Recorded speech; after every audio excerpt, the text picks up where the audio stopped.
welcome back to a very factual podcast. We're your hosts, Kayla.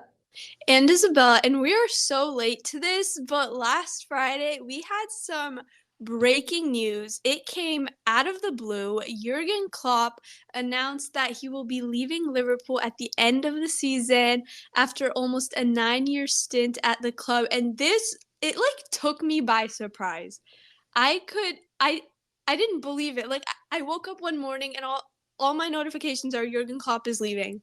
It's crazy. It disappoints me so much. He's Mm-hmm. amazing, especially at Liverpool. He's made for them, and it came out of nowhere. Like it was probably the last thing I ever expected to see when you sent me that. I was literally like, no way. Yeah, it Like was it's like so sad.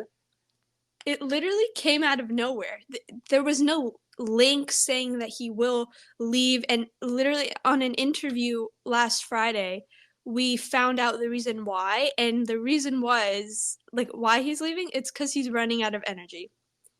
Which is And so sad. I know it makes it sound like, you know, he's just made for Liverpool. And I understand because Liverpool, it's, one of the best teams in the world.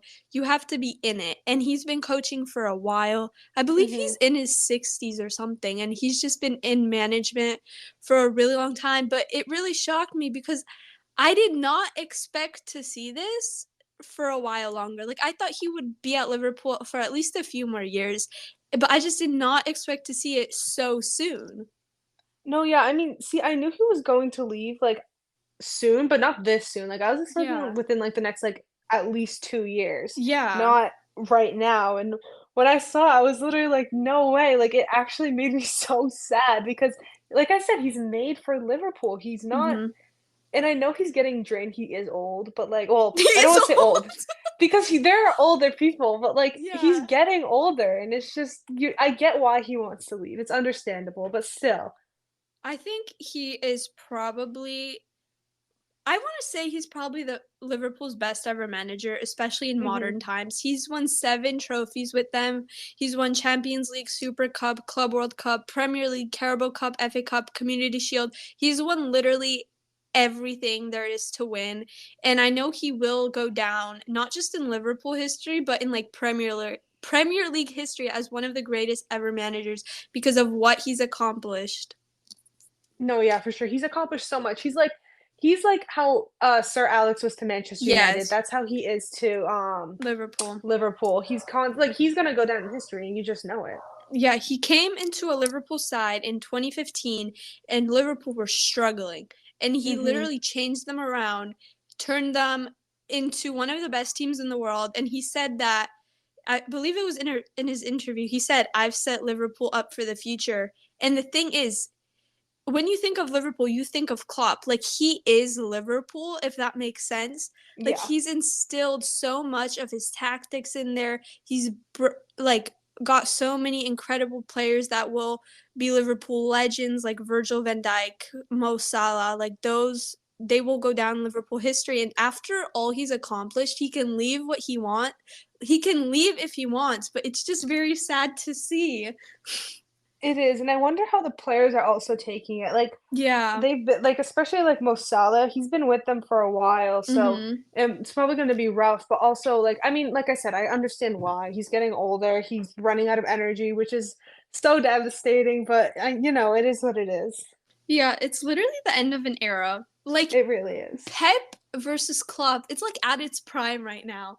But Hmm. it's so sad to see and I think the hardest thing will be to replace him Yeah. because of that Liverpool like DNA that like there's so much of him in the club and it's going to be hard for Liverpool fans to see a different style of play because they've been used to seeing this like Klopp style for like 9 years. But the bright side is he said this early, so Liverpool have time to look for a replacement. Like he didn't just say this last day of the season, so they do have time, and hopefully they can pick someone good out.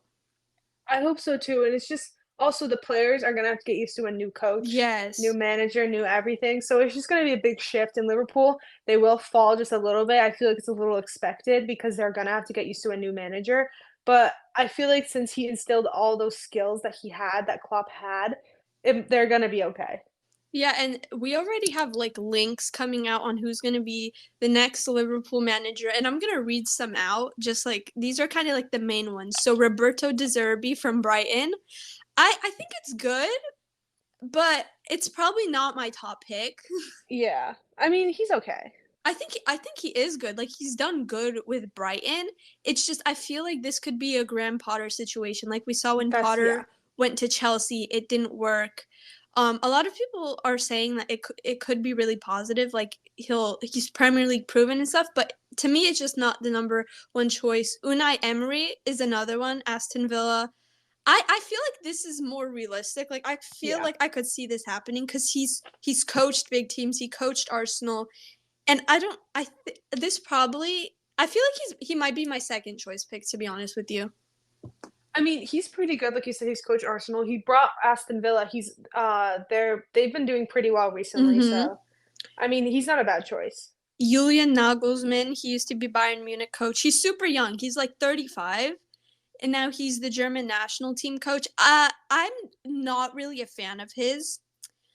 I just he did good at Bayern in the beginning, but then it just fell. Hmm.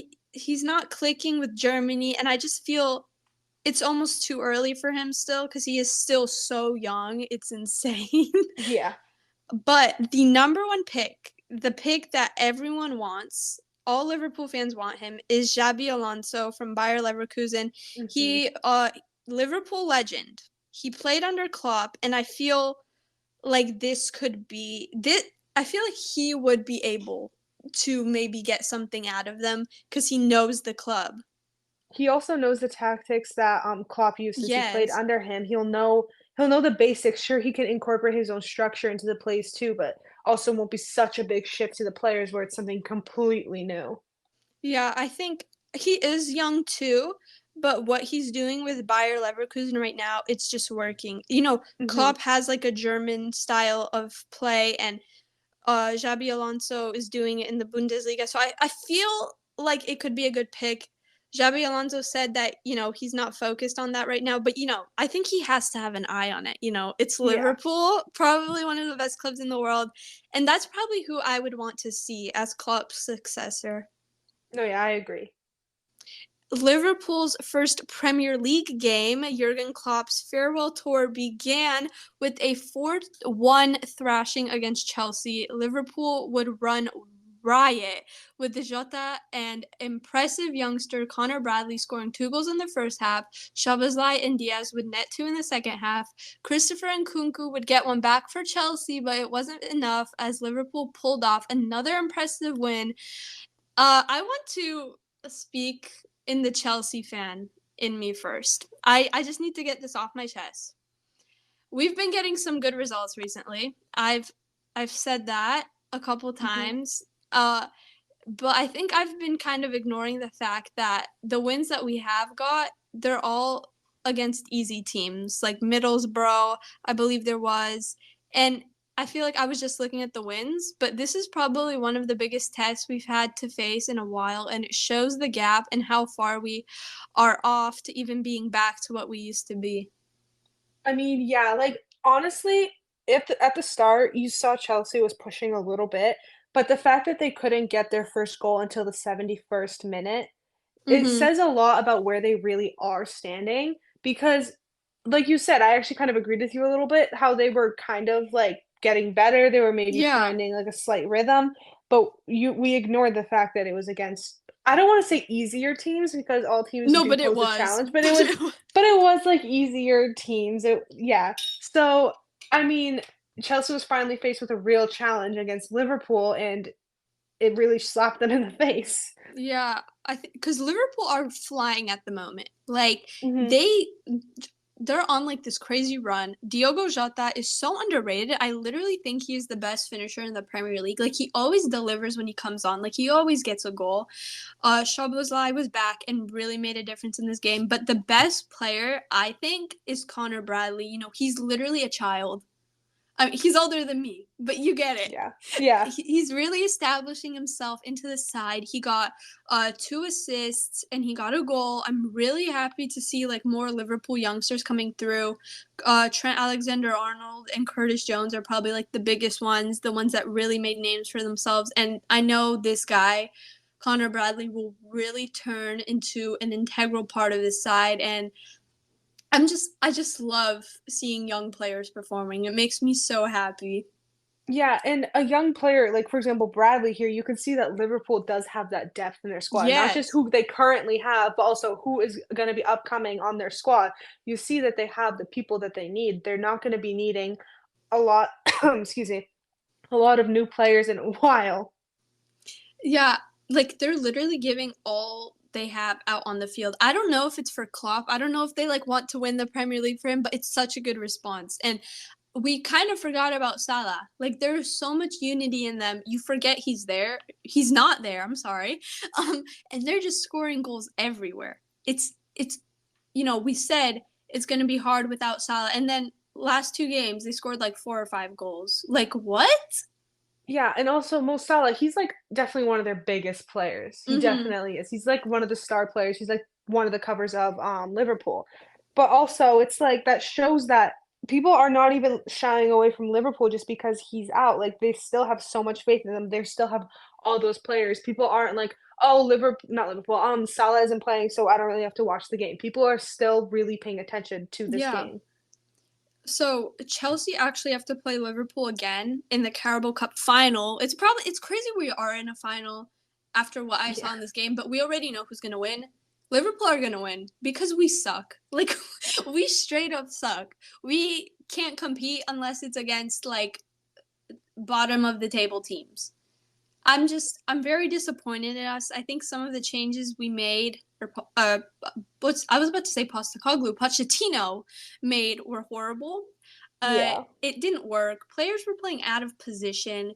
We were just getting caught out everywhere, and my expectations are so low for us that losses don't even hurt anymore.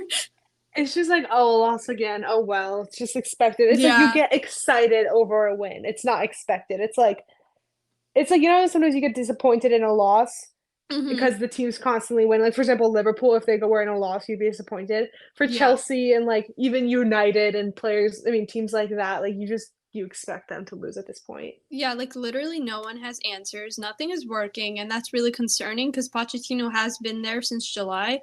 Even after we Yeah. spent £1 billion, we literally need to buy more players. Some of the signings were so useless, like a bunch of these like 17-year-olds on 9-year contracts. Like you seriously are gonna wait 9 years until you're gonna put them into the team. Like, come on. No, you need It's players very now. useless. It's very Yeah, useless. yeah, for real. I don't think I'm still backing Pochettino. I feel like it's not really his problem. Like, I mean, you can put some of the blame on him, but Yeah. I think he's made us a little bit better. I just think it's the players that don't work together, like Todd Bowley and his little Mhm. group there. There is no plan. We wanted to sign Ronaldo at some point. That Which just definitely would not have been good. no, I that would have been like the Manchester United thing all over again. Oh Yeah. my gosh, I would cry. We let Liverpool have 28 shots. The defense is open. We can't score. We aren't playing players to their full potential. Moises Caicedo, we signed. He looked amazing at Brighton. We thought he was going to save us. He did not. He literally does nothing. Enzo Fernandez, he was amazing at the World Cup. He does nothing. We're literally still relying on like a 40-year-old Thiago Silva at the back. Who So is starting to slump a little bit because of oh, his age. So, definitely. I mean, you can't rely on people for so long, and who's their replacement? No one until 9 years, like Yeah.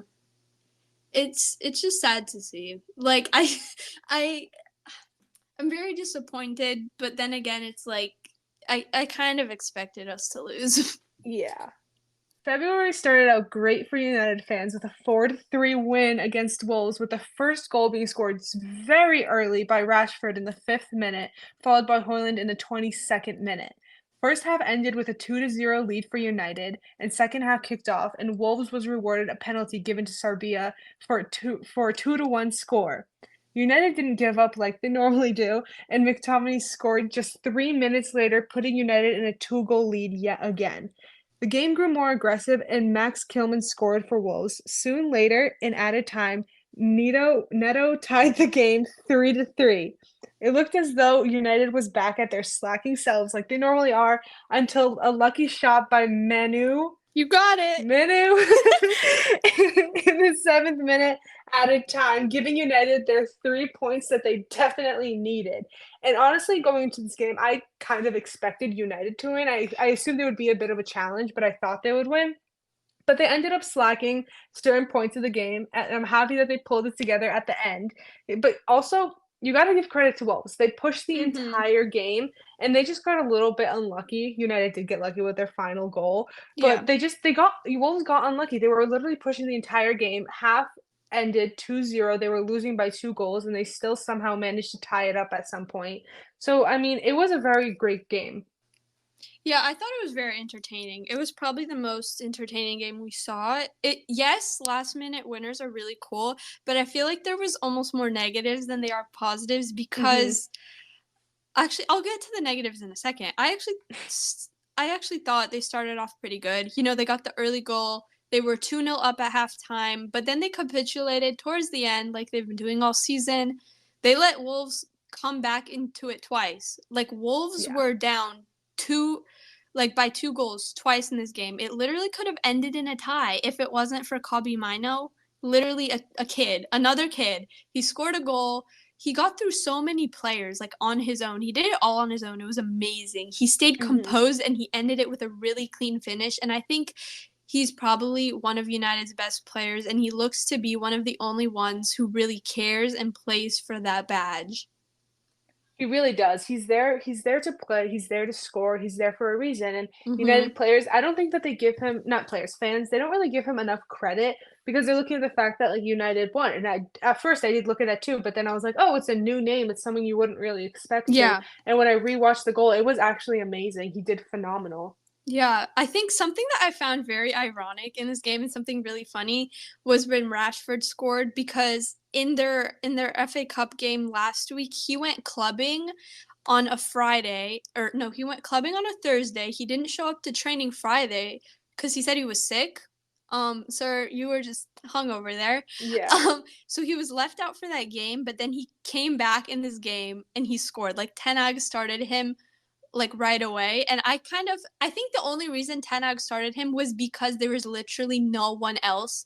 Like they don't have the depth. They need Hmm. players to perform, especially Rashford, like what we saw with him last season, because he is like a senior player, you could say now. He's like Manchester through and through. And I just thought it was very funny that he scored literally 5 minutes in and just shushed like everyone that was talking about him. No, yeah, it was pretty funny. But I mean, can you expect why? I mean, whoa, I know why people were talking about him because I mean, it makes sense. But like, he's Yeah. kind of he. We were talking about earlier in an earlier podcast how Rashford has been kind of slacking recently, but he's Mm-hmm. kind of on the up a little bit. He's been sure he hasn't been at that practice on Friday and stuff, but he's been trying. He got a few goals recently, so he's clearly not himself as he was last season, but you cannot expect the player to be the same exact way he was last season. Yeah, I thought Rashford played good. Like in the first half, I think the first half everyone looked positive, but you know, Wolves are not a bad side and they have been quite good this season. They have been upsetting some big teams and they just really woke up. They got some Mhm. late goals and I think they should be proud of themselves because of like, you know, they came back super late in the game. They put so much pressure on United and they literally could have walked away with a draw if it wasn't for the super last minute goal. But Yeah. it all came down to United's most informed player right now, and just Wolves shouldn't be upset with themselves. I think they did very good, and I would be proud of myself for putting into in a performance like that. I would be too. Honestly, you gotta give them, like, most of the credit for this game. I feel like United wouldn't have won if Wolves didn't push them so hard, because if it was Hmm. just a team that was kinda like, "Oh, I'm just gonna, kinda just try maybe here and there," but Wolves pushed them, so it kind of forced United to push too, and it was a great game. Arsenal played Forest and won by a close call of 2-1. First half remained 0-0 until second half when Gabriel Jesus scored the opening goal finally in the 65th minute. About 5 minutes later, Bukayo Saka scored, giving Arsenal a two-goal lead. Forest attempted to tie it up, but Awanui scored in the 89th minute, giving little time to score more and tie it up. And honestly, I knew Arsenal was going to win this, so this wasn't much of a surprise for me. But Bukayo Saka is kind of coming back. Like we saw, he's been burnt out recently, Mhm. but hopefully he took a little bit of a break. He maybe tried to relax a Like little bit. I hope recharge. Yeah. less pressure on him, and he might be coming back. Who knows? But you got to give it to Forest for keeping a tie for as long as they did. Like 0-0 against Arsenal for Yeah. that long is an accomplishment for a team like Forest. I think for Arsenal, finally, we're seeing them build some sort of momentum. Like we saw Mhm. the Crystal Palace win they got when they won like 5-0, I believe, or maybe 5-1. I remember there was a 5 in there. But they Yeah. just really dominated Forest Net the whole game. Like literally the whole game. And I'm surprised it took them so long to score cuz they had some really key chances like everywhere. Yeah. I think it was just kind of frustrating. Like nothing, they kept going and going, and nothing was breaking the defense. But all the goals they scored were all well worth for all that possession they had. Like Jesus, he beat Matt Turner at his near post, which is literally the worst place for a goalkeeper to concede, and that's Mhm. Jesus's goal, his first goal in 5 games, which is it's good. Arsenal need goal scorers right now, and like you said, Saka, he's starting to build up that form. I don't think he had like a super good game, but in like when he got his goal, it kind of turned around. It was a goal they needed, and it put his confidence up to show that he's still in that team and he's still showing that he's a key player. Yeah, for sure. I mean, like you said, with the Arsenal dominating the game, they had 74% possession. Yeah. I mean, you can't ask for any more from Arsenal. They're forming that momentum together. They have players. Sure, they don't have that striker that they really need, but they have players that can still score goals as we see. It's just the fact of you need that one that can always continuously keep them at least that two-goal lead so they can constantly have like a set in stone win. Yeah, something about Arsenal that I noticed is that even though they kind of dropped out of the title race, they don't look like they're panicking. Like they're in their Mhm. own world. They're getting their results. They're taking it step by step, game by game. They're not worrying about the cities and the Liverpools above them. They're just doing their own thing. And that's actually something that I've like realized recently. It's like I don't want to say they're not competing because they are, but they're not. I think panicking is like the right word. Yeah, I mean, you see in Chelsea, you see in Manchester United, you see in a bunch of teams actually that when they come to a loss or when they're starting to lose, even by like one goal, they're still winning, but it's still a one goal differential. They start to panic and they take it as, individual. But Arsenal, Yeah. they keep their composure and they stay as a team no matter what place they're in. Yeah, I think the only thing is that Arsenal, I don't think they have, I've mentioned this before, I don't think they have the personnel to keep up with Liverpool and City. Hmm. We've talked about their squad depth, how Liverpool and City always have people scoring, and I think that's Arsenal's problem. Arsenal's not a bad side. It's just you're trying to compete with two of the best teams in the world who are literally miles off you. And I think we've said that Liverpool and City are in their own bracket, and I think Arsenal can challenge for like third or fourth place. I just think with how Liverpool and City are now, I don't think they'll be able to get a title win if they keep performing like this. No, yeah, I agree. I mean, they there's just like nothing else to say. I mean, I agree with everything you just said. Yeah. Tottenham Spurs played Brentford and clutched a very close win of 3-2. Brentford surprisingly opened the scoring in the 15th minute, and the score remained 1-0 the entire first half. Second half started, and Spurs wasted no time to gain a lead with Udogi and Good Johnson job. You got it. just scoring just 1 minute apart from each other. 7 minutes later, Richarlison scored again for Spurs, giving them a 3-1 lead. Brentford attempted to tie it up by scoring one more goal in the 67th minute by Ivan Toney, but failed to get one more. And I mean, I expected this outcome for Spurs to score first, but I mean, sorry. I expected this outcome, but I thought Spurs would score first. Mhm. Spurs did come out strong. In second half, it must have been one pep talk in the locker room because they did really make a comeback. Yeah, it was another really entertaining game. Spurs started off slow. The defense was meh, it did not look good. Yeah. But, they looked like a new team in the second half. And you literally, stole exactly what I was going to say. Whatever Postecoglou said in the locker room literally worked. Like, Brentford haven't been at their best lately, and they're going up against a really good Spurs side. And that didn't make it any easier for them. Like, Spurs are like a proper team now. Like, you can actually say they can challenge for stuff. And Spurs, I think, will be like the main top four challengers because they are the favorites to finish fourth. Mhm. I said that injuries would affect them dramatically, but it literally looks like they're past their worst, and it wasn't even that bad if you think about it. No, yeah, I mean, clearly, Spurs, they did have that little downfall, but it wasn't as bad as I expected it to Yeah. be.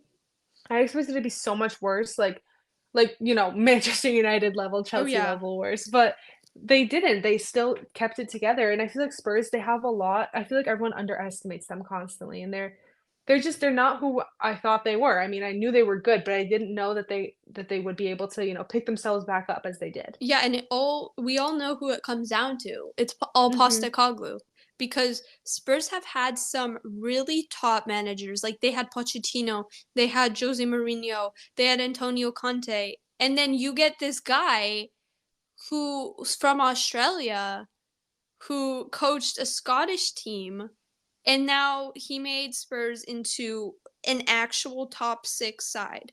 Like one of the Yeah. best sides in England. And something that I really like about him is he sticks to what he knows. He does not overthink, and everything is paying off. He's not influenced by anybody. Like he won't adapt to other people's game. Like he plays his own thing and he makes He other know people adapt to it. Yeah, he knows his style of play. He knows that you either fit into Spurs or you don't, and you either play Spurs game or you don't. There's no in between. Yeah, I think he will definitely win a trophy with Spurs this season. I just don't think, or I'm sorry, I think he will win a trophy with Spurs, but not this season. Yeah. I think next season we could see like a really, I think we could see them challenge for something definitely. Yeah, we could see because they still need to get a little bit, I want to say, used to each other because this is Mhm. the first season that they have without Kane. So Yeah. it is a bit of like a okay, we got to actually work with each other now. So I feel like next season will Mhm. definitely be a big pickup for them. Manchester City took on Burnley, getting a 3-1 win at home. Julian Alvarez would get 2 goals in the first half. Rodri would then put City 3-0 up with a goal just after halftime. Burnley would get a goal in the 93rd minute, but it didn't mean much as City would take all 3 points. We knew how this game would look like. The last time they played each other, City won 3-0, and I think Burnley, they have not lived up to my expectations. Like I thought they were gonna be a surprise this season, like seeing what they did in the championship, but they have been really struggling. I mean, I thought that they might like pose a bit of a threat. Not much because it's City. They're like we've mentioned, they're completely Hmm. like out of everyone's kind of skill level. But I mean, I just expected a little bit more from them. I'm looking at the possession right now. It was 75% City and only 25% Burnley. And Hmm. of course, everyone knew City was going to dominate this game Yeah. according to how they were last time. But still, I just expected like a little bit more. Like the shots, 14-8. It's just almost double. And Burnley, I know they're not no one is really at the same level as City, but, you just expect a little bit more. Yeah, Julian Alvarez, I think looked incredible. I think he's Mhm. really stepped up for Haaland, who's been injured recently. I mean, he came back later in the game, but I just think it's like you didn't even miss Haaland Yeah, I because mean go go ahead. ahead. No, No, you you can can go. go. You can go. I mean, I was just gonna say Julian Alvarez, like, he's definitely, like you said, stepped up. I feel like he's City's, I wanna say, backup Holland because they don't really have one goal scorer Yeah. you would like, I used to think, Holland was their only goal scorer, and then I realized City really has that depth in their squad. They have Yeah. Alvarez, they have Rodri, they have so many people that can score. It's kind of like a Liverpool situation Yeah. where like everyone can score no matter what. De Bruyne, he worked his magic. Like Alvarez's second goal, right? It was a free kick, but Kevin De Bruyne, he found like this spot where literally no one else can see but him. Like he has like this vision and it's insane. And that's why City can like take advantage of so many games because of Kevin De Bruyne's like Mhm. his vision, his opportunities. He sees things we can't, and I think he's probably one of City's most integral players. He definitely is. He's absolutely phenomenal. I feel like City, they don't really have a bad player. Like, you can't label any of No. their players as bad or I wanna say useless, but, like, no players are really useless. It's just, useless to the team. Like, none of them are. Everyone has a purpose in that squad, and there's Mhm. always even if they don't start or haven't even played a game this season, they're there for a reason because it's City. City keeps who they need and gets rid of the people they don't. Yeah, there's literally not much to say. You know, City dominated. They're back to their best. I think they could win the Premier League. They're just so far above everyone else, and you just don't Mhm. see them dropping any more points, like any crazy points. I could say, like maybe they'll drop like one or something, but Yeah. just any drastic changes, I don't think we'll see. And I just think they're only on the way up from here.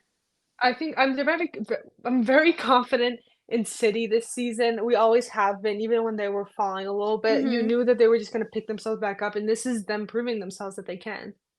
Yeah, and that's all we have for you guys today. We had we had the midweek Premier League, and then we'll be back on Monday with another episode. Yes, so thank you everyone for listening. Don't forget to follow our Instagram and YouTube at Very Factual Podcast.